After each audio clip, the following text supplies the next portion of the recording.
Total 10 लड़के मेरी team में थे और 7 फॉरेन एक्सपर्ट्स थे हमारे, और हमारा पहला कंसर्न एमराल्ड कोड था, उसको चेक किया, it was completely safe. It has been confirmed that it was a successful exercise. However, we are still waiting for the observers who are from the same societies, ATS Village Society and Supertech Emerald, to come here and check that if everything went right or not.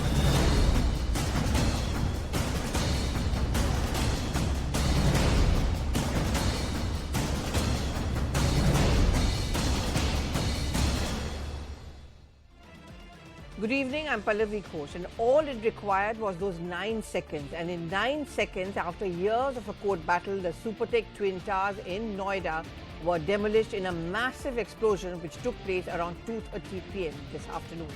3,700 kgs of explosives were used to bring the two towers down, resulting in a sea of smoke and debris engulfing the area. According to a demolition plan, the structures were razed to the ground in just 9 seconds in what is called the waterfall technique. Following the demolition, the cleaning process in the area began and the nearby residents were eventually allowed to enter the housing societies only late evening. Gas and electricity supply was restored later in the evening as well. Authorities had also stationed water tankers, anti-smog guns to check pollution caused by dust which has been generated from this demolition. Nearly 80,000 tons of debris that authorities had earlier said will be generated from the demolition surrounding the area. No casualty has been reported and administration. However, a small breach was found on the perimeters of one of the adjoining buildings. And that's the question which we are asking this evening. Was the demolition right? Was it required? Could it have been avoided? And is this a wake-up call for especially the corrupt builders? Joining me this evening, Dr. Sudhir Krishna, formerly Secretary of Urban Development, UBS Titotia, who is the RWA President of Supertech, Anupam Mishra, he's a resident of the Supertech Eco Village, Dhruv Sharma, Director Business Development, Professor Bejon Mishra, who's a consumer right activist. I'm going to begin with a word from a former bureaucrat, Dr. Sudhir Krishna. We are all blasting the builders. We are ruining the fact that the builders are corrupt and it's the people who have to pay the price. But don't you think there is some systematic wrong? Someone who must have signed on those files allowing Supertech to build those towers. Shouldn't this also be a wake-up call? Absolutely. The fault lies, as the court have observed, the fault lies as much with the builder as with the Noida authority. And therefore, the Noida authority has also to be questioned, and they have to answer the questions. And I'm sure due inquiries will be conducted. But the question is, the pecuniary benefit was gained not by Noida authority, but by the developer. And therefore, the developer had to pay the price. So the court have done their job very well. I have seen the full text of the Supreme Court judgment. It's a very well analyzed judgment. It is full of logic and analysis. So I don't find any fault with that. But having said that, it is indeed a wake-up call for all the authorities. We should not expect every single case to be taken to the High Courts or Supreme Court for a resolution of this nature of complaints. And it is happening all over. It is not one singular case. Only thing is, singular case has got the attention because it went all the way up to Supreme Court and the massive demolition took place. But such misdoings are going on all over in most cities, in most states. And therefore, I think it is high time that all the authorities should wake up, including the RERA authorities, the development authorities, the municipal authorities, town planning authorities, all should wake up now and review what is going on. One major point I notice is that there are multiplicity of laws, and that multiplicity of law creates a loophole, and somebody can take advantage of it. In this case, one law justified the whole process, where umpteen other laws found fault with that. But people who took decision, they found solace that one law is allowing to approve all those developments, and they took shelter under that, even though that itself is also not fully correct. So therefore, the laws have to be integrated by the development authorities, and their bylaws and their regulations must incorporate all the available laws, and so that there is no chance of error. Okay. I'm going to get in a word from Mr. Anupam Mishra. He's a resident of the Supertech Eco Village. Mr. Mishra, I also live in Noida, and this is a common complaint of most of us who live particularly in Noida about unfinished projects, waiting endlessly for the registration process to take place. My society, for example, still was handed over to the MBCC, but the work is still going on. Do you get this sense, and correctly so, that at the end of the day, the ones who really end up paying the price are the people who are investing their hard-earned money, the residents? Builders get away, some of the bureaucrats also get away, but the residents end up paying a price. Yeah, see, end of the day, only we are paying, right? Because I know, I mean, we respect the decision of Supreme Court that what today happened, and this is really a history in our, judiciary system, that this, with the great decision by the Supreme Court that my friend that they are saying. So what we are suffering, because end of the day buyer is suffering, because see, everything has happened. 7 years they waited for their house, for their flat, and now that whole building demolished just because of the biggest corruption by the Noida authorities and by the builder, because they are very smartly playing under the table for the bribes and all that. I know that very very closely, because I am from last 5 years we are also fighting in Eco Village 2, Supertech Eco Village 2, where the CMD is RK Arora. So we are also fighting, struggling from last 5 years to get our flat registry done. So what do they tell you when you approach them? When you approach them, what do they tell you? They said that see, there is a different story, because here and there, because Noida, Greater Noida Authority saying that no, you need to approach to builder said no, you need to approach to Noida Authority. I mean what, as a resident, what is happening is that we are roaming here and there, and nobody is going to listen, to be very frank, because there is a, RERA is there, but I can say RERA is kind of, there is a one statement in Hindi that ये बिना कारतूस की बंदूक वाली condition है, right? So the RERA is the fact that which is the power, what the power is government giving to the RERA. This is totally useless power. There's no point on that, because right now we are struggling for our flat registry from last 5 years. Few of my friends, they are not in live right now. They are multiple residents, they death just because of their own resident. Their flat, from 10 years they are, because these projects started as a roti, kapda and makan, and roti we are getting, and clothes we can easily get it, but flat we are not able to. We are paying extra EMIs right now, just because of the registry. The people are paying 13% to 14% interest monthly basis. Yeah. That is the and picture also of there are many people who are also paying the EMI, and they're also having to pay a rent because the house is just not ready. Correct. And this is they are not paying the housing result. They are not Yeah. paying the even housing rate of interest. Housing rate of interest is 8.5 to 7.5. But what they are paying the personal loan interest. If you are seeing the result, the 7.5 to 14%, this is totally it's a PL rate of interest, which is we are born to pay because of our registry. Because of I'm the just going to flat get that in a we are word. not I'll just come back to you. I'm also getting a word from Mr. Dhruv Sharma. Mr. Sharma, I can only say it from my experience. What happened is, and I live in Amrapali property.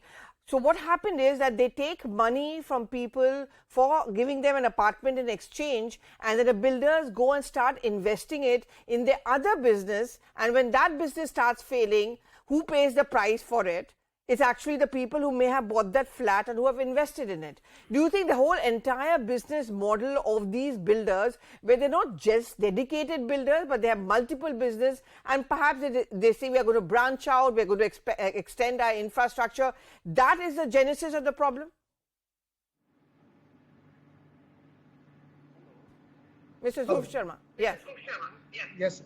Yes, ma'am. I think I would agree with this on a note, but considering this particular case that just happened in Noida about the Twin Tower, I don't think that this can be put on the builders. There's a reason to that. Why I'm saying this is that the one single department which is allocated to look into the revenue department, to look into the town planning department, because we have to consolidate all the things together, so that there's one authority who's speaking on the behalf of everything. So now, since past it took 2-3 years for those towers to come up. there's a proper procedure for these files to run through. You have every department falling in, talking about revenue. Revenue has to look into who holds the title of the land. Secondly, we have the town planning, which dictates as to what the land use is. So where were these departments then? And now that the builder has put in money, he's pumped in money from the bank, he's taken money from the investors, he's taken money from the people who've bought. And so final suffering comes down to these guys, which is, I think, something which is not acceptable. So someone, in case you take my opinion on the thing, neither the Supreme Court nor the builder, no one is to be blamed. It's only and only the authority, because that was a lack, and this mistake has to be completely put on them. That's my take on the thing. Okay, that's very interesting. You don't want to blame the builders. Mr.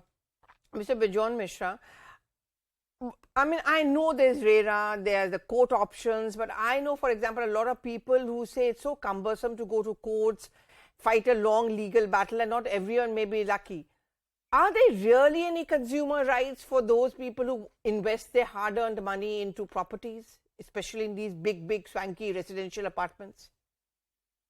You see, I recall 40 years back when I started the consumer, or I would say I joined the consumer movement, so-called, at that point of time. The laws were there, but we would take 10 years to get a telephone connection, maybe 15 years to get a two-wheeler, and we have moved on from there. And the trigger was 1986 when we brought out the Consumer Protection Act, where we got the rights, as you have very rightly said. The consumers enshrined, were given the rights legally in 1986. And what did we want? We wanted easy refund, easy exchange of money, compensation for damage caused, and simple redressal mechanism in the country. But what happened? The bureaucracy, the judiciary, everybody made it so cumbersome that the consumers were unable to access their rights, even with the law. Then we worked on, say, the builder mafia, which was going on. You know, the connivance between the builders and the landowners in terms of whether it's a public property or a private property. You know, all these things, laws need to be very, very citizen friendly. What do I mean by that? 36 years have gone by, not a single case the government has gone on behalf of the consumer to file before the Supreme Court or before the NCDRC. Whereas the law says that the government can go on behalf of the consumers to seek relief and remedy for the consumers. Now, my biggest question is, why is the government not going on behalf of the victims who are crying loud and who are having tears every day in their eyes? The policies have to be very transparent, accountable, so that no corruption can creep in. In order to avoid, corruption, in order to bring in good governance, you need laws which are citizen friendly. And this is what we are trying to say. Like, for example, in the housing sector, I have been personally demanding for the last 30 years on behalf of the consumers that no house can be sold or put for sale if it is not ready to be walked in and used or bought right away. We don't want to see deferred payment. We don't want to see promises. Yeah. I also have Mr. UBS Tiotia joining us. He is the RWA president. Thank you so much for connecting with us finally. My first question to you, and I'm really interested in knowing that, do you think today's demolition was something which was right? It should have happened today? Or there was no other way out? Or perhaps that tower could have remained and maybe used for something else? Absolutely right. The demolition had to happen because the demolition has taken place because of various reasons. The people who were staying nearby, their hawa, air, light, and fire safety was completely compromised by the builder. Not only that, when he had promised it to give us only 650 flats in the whole society of the area of that place, he tried to make it another 950. It would have become a Gita colony. And had we not taken up the case, perhaps we would have lived like a kanjar in the society. And having said so, you see, when we joined in 2010, we saw that the promises which he had made was absolutely nowhere nearby. In addition to it, when there were only 23 flats were to be made in this place, and a children park was there, he tried to make it 950 flats. How could we think of living in such a society? So as such, as far as this demolition is concerned, it is justified. Number one, from various angles, from living point of view. Number two, just also the message to the whole nation that the builder and the authorities cannot take away the rights of the individuals and clients, and they Dr. cannot Sudhir take it. Krishna, today, on a day like today, many of those who may have invested in that Supertech property which came down may be upset. They may be crying, some of them, but I don't know how many of those tears are being shed by any of those bureaucrats who are responsible, or even if from the Supertech owners itself. I mean, how does it work out? I mean, they come to you for permission. By you, I mean, of course, the concerned authorities. They go to it for. Isn't there any fact checking? Isn't there any site report which is sought, or there's just random approvals given, and some who are in hand in glove with the builders? Is that how it works? Now, it is a question where the laws which are well designed, well drafted, are misused by misinterpreting. And the misinterpretation could be willful, or somebody can say that, it was misunderstanding. But in this case, Supreme Court has gone into all those details. So I don't think that, and the judgment of Supreme Court is very crystal clear. And as I said earlier, well analyzed. So that issue is at rest, should be taken at rest. Now the question you are asking is an important question as to what should be done with the authorities who did that, and the people who are suffering, of the people who were allotted the flats and they could not enjoy. Now in this case particularly, because of Supreme Court intervention, at least the allottees are getting their money back with some interest, whatever, may not be fully 100% compensating, but something is there. But there are a large number of people who are suffering without such support from any court order and so on. I mean, projects are not completed and people are suffering. So that is how the RERA Act was introduced, and the RERA authorities are there. And you mentioned that the builder transfers the funds of one project to another project. All is supposed to be, resolved through the RERA Act. The RERA Act mandates that each developer shall maintain separate account for each project. I mean, the laws are there. Now the question is how to enforce the law. That is the whole issue now.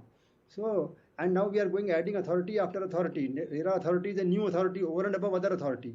Upon arrival of RERA, no authority has been removed. So it is one more authority. For developer, it is a burden to handle too many authorities, because the developers in our country mostly are not really professional in management of the projects. The family business kind of thing. Only few are there who are really professional.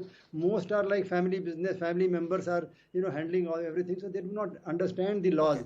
They also want shortcut. So I think a time has come when RERA authorities must step in a bigger way. That is the role they have been given under the arrangements now. Okay, Mr. Anupam Mishra, is there anything that the residents can do? I mean, you go for big names, like Supertech is of course a very renowned builder himself. Yes. There are many multiple smaller ones as well, and the brochures are so fancy, their promos are so fancy that it's very easy for for someone who wants to buy to fall into a trap and get mesmerized. Is there any fact check? Is that inadequate? Is that what we fall into a trap into? Because we don't even know whether the projects are going to be completed. Definitely, because if you're going with their brochures and all, they shown up a kind of Switzerland and Paris like kind of views and everything, right? They have proper promotional calls, promotional. There's a huge difference between the final product and what is shown to you. Yeah, actually the final product, they're showing everything, right? That you have 2 clubs, you have schools there, police stations will be there, everything is they mentioned, but on ground, on reality, nothing will happen, because sometimes we struggle for clubs, we struggle for everything. Absolutely. So what my suggestion to all the buyers, I mean, or all the new buyers, because we are suffering from last 5 years, right? Because we purchased this flat on 2010, and with the help of, NIPOA, that we got this project. My flat 5 years back, just because of NIPOA's, lots of protest and all. So, and now we are struggling for our flat registry from last 5 years. So this is my, simple message and suggestions to the new buyers, that never ever buy with the with believing on their brochures and their seminars and Yes. all. Always go with a ready to move flats. It will be the best option. That when you are Okay. when you are feel So, okay Mr. that okay this building or this project is ready to move, and you can get the key in 5 days Okay. or 10 days. So, Mr. Then Dhruv only Sharma, invest is that the money, way because out? no need Is to. that This the way to go about it? Go in for a finished product and, are ready to move in. But again, how many of that is available?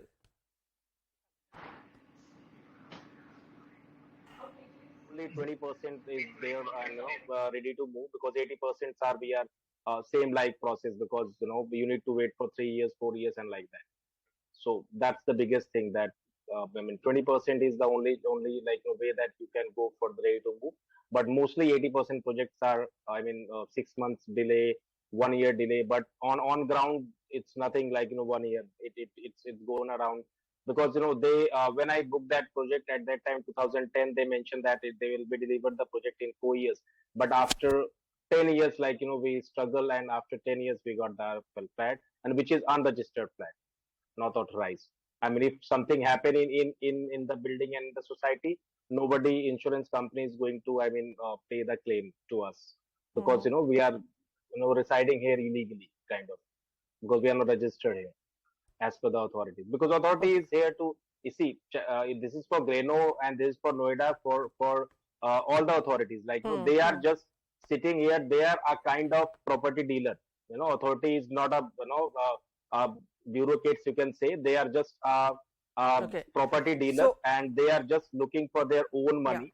They said that if your builder is not paying the dues, then we are not going to allow you to registry for your flats. Okay. Professor So this Bejon is the Mishra, major the challenge, reason, and government needs to check. Professor Bejon Mishra, the reason why it may not be easy to get a compensation is also the fact is there a nexus between the builders and some bureaucrats, and there's sab mile hue hain, and that's the reason why it becomes so difficult to actually have a success rate, good striking rate. Yeah, that is the nexus. Yes, that's right. That's right. So how to break that?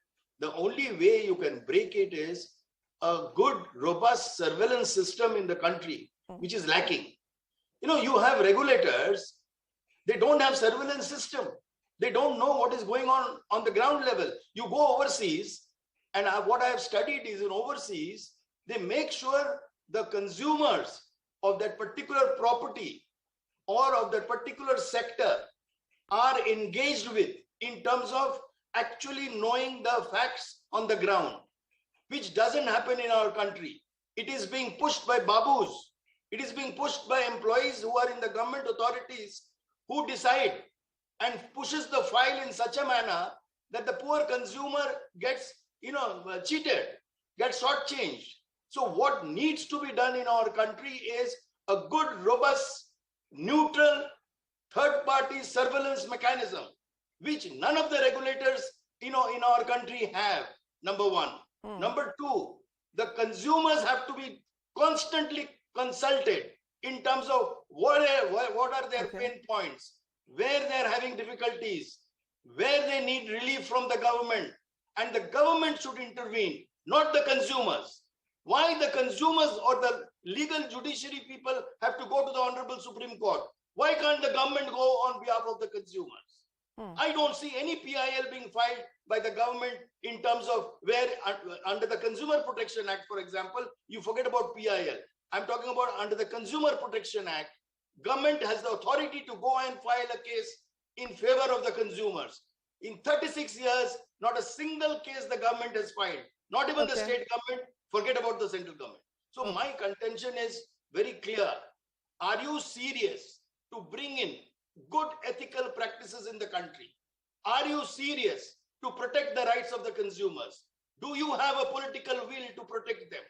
I tell you, the consumer protection is the least priority in the states. None of the state governments spend any kind of a money, excepting a few of them, of course, in terms of building consumer awareness or having consultations with consumers or making the redressal mechanism more robust. Now, lately, I find insurance sector is improving, banking sector is improving in terms of bringing in ombudsmen, bringing in prompt redressal mechanism. Now RERA needs to look at that. Okay, all the state government RERA authorities are former bureaucrats who are heading them. Okay. Okay, I'm sorry I'll have to cut you short on this because we are really running out of time, but I really want to thank all of you this evening for joining us on this important event. You know, while many were celebrating the collapse of those twin towers, is actually a story of corruption. I'm sorry I'm ending it with a bit of cynicism. I doubt if the builders are going to learn a lesson. Thank you so much for watching, but news continues over here on CNN. Good night.